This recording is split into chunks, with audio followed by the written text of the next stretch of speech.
పిల్లలు, చదువు ఎందుకు ముఖ్యమో తెలుసా? ఈరోజు ఒక చిన్న బాలుడు ఎలా కుటుంబం సహాయంతో చదువుపై ఆసక్తి పెంచుకున్నాడో చూద్దాం. రాహుల్ అనే బాలుడు రోజంతా మొబైల్స్లో గేమ్స్ ఆడుతూ ఉండేవాడు. చదువుపై పెద్దగా శ్రద్ధ పెట్టేవాడే కాదు. ఒకరోజు స్కూల్ టీచర్ రాహుల్ తల్లిదండ్రులను పిలిపించింది.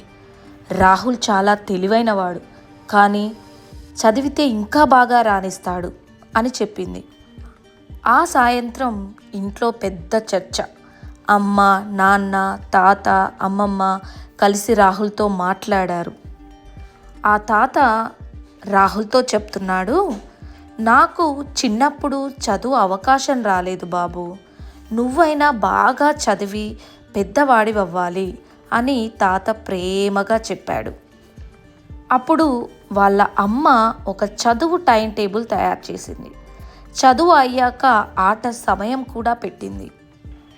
ఏ రోజు ఏమేం చదువుకోవాలో కూడా చెప్పింది. ఇంకా ఆ రోజు నుండి రాహుల్ ప్రతిరోజు సమయానికి చదవడం మొదలుపెట్టాడు.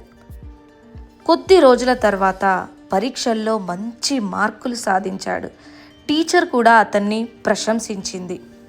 ఈ కథ ద్వారా మనం తెలుసుకున్న నీతి ఏంటంటే, కుటుంబ సహాయం, క్రమశిక్షణ మరియు కష్టపడి చదివితే ఎవ్వరైనా విజయాన్ని సాధించగలరు.